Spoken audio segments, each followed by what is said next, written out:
Jangan lupa subscribe kegiatan Masjid Zulaikha, Idul Adha 1440 Johar, Rabu 27 Mei. Assalamualaikum, selamat Hari Raya Idul Adha. Waalaikumsalam Di ya. depan masjid untuk Idul Adha. Ya, ayo kita bantu sekarang. Bagus, sudah jadi, siap untuk besok.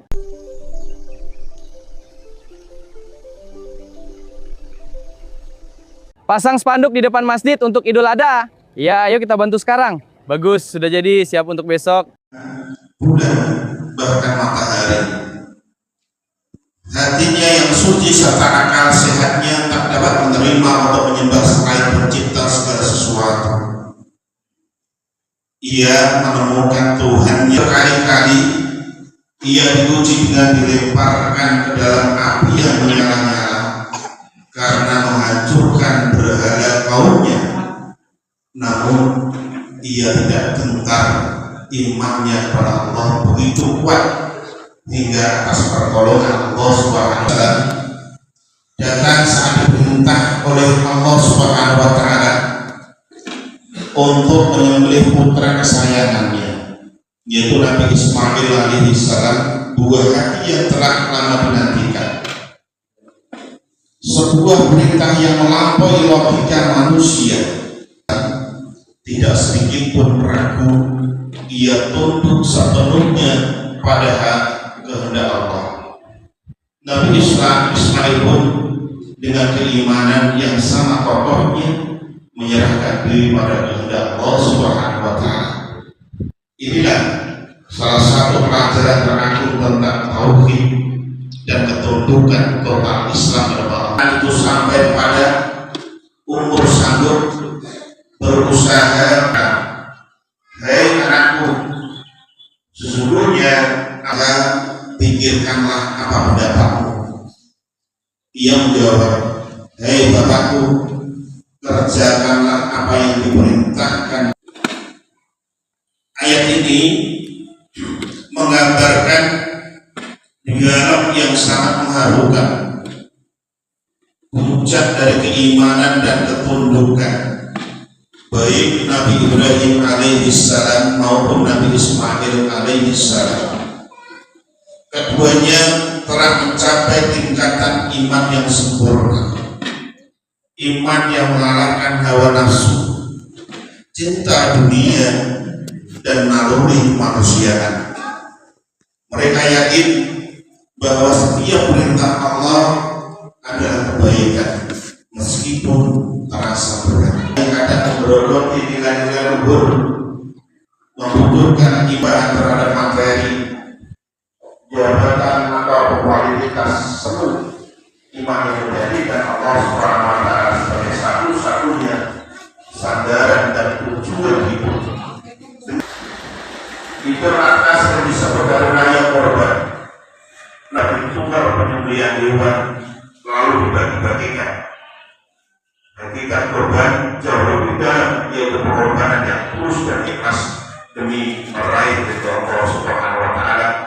Pengorbanan Nabi Ibrahim berfirman dalam Quran surat Al-Hajj ayat 37, A'udzubillahi minasyaitonir rajim, la yanalallaha lahumuha wa bashiril muhsinin. Daging-daging unta dan darahnya itu Allah.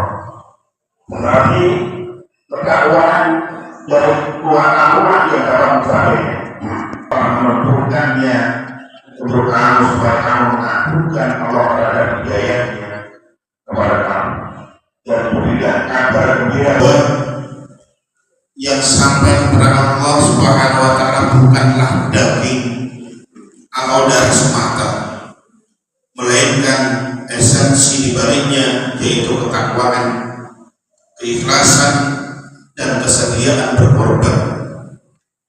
Ini bukan sekedar tentang hewan korban, melainkan kesediaan kita mengorbankan waktu, harta, pikiran, bahkan perasaan untuk Allah Subhanahu wa taala. Dari korban terdapat bagian untuk sahibul korban, akan tetapi bagian yang lebih besar dibagikan untuk fakir miskin, tetangga, kerabat, dan sahabat. Ini adalah simbolisasi dari ajaran Islam tentang berbagi dan menghapuskan kesenjangan sosial. Kulu wadakhiru watosabdaku, makanlah daging kurban, simpanlah dan bersedekahlah. Hurairah Muslim. Hadis ini yang menghubungkan hati yang berbeda.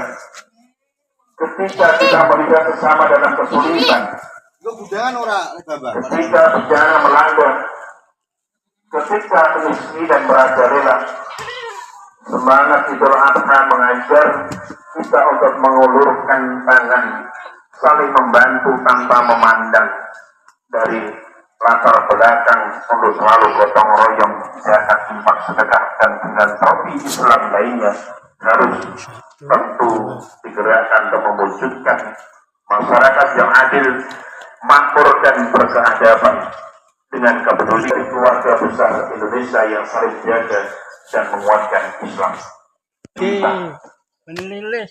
Untuk menguatkan iman yang kokoh kepada Allah yang nyata dalam kehidupan bermasyarakat. Pelajaran dari Nabi Ibrahim alaihissalam ini adalah bekal berharga bagi kita semua, bagi kita juga untuk individu sebagai bangsa Indonesia. Itu kan berbagai tantangan di zaman baik internal maupun eksternal. Kita membutuhkan kekuatan iman sebagai kompas hidup, semangat berkorban untuk membangun peradaban dan kepedulian sosial sebagai perangkat persatuan dan kesatuan. Mari kita jadikan nilai-nilai luhur ini sebagai landasan dalam setiap langkah, baik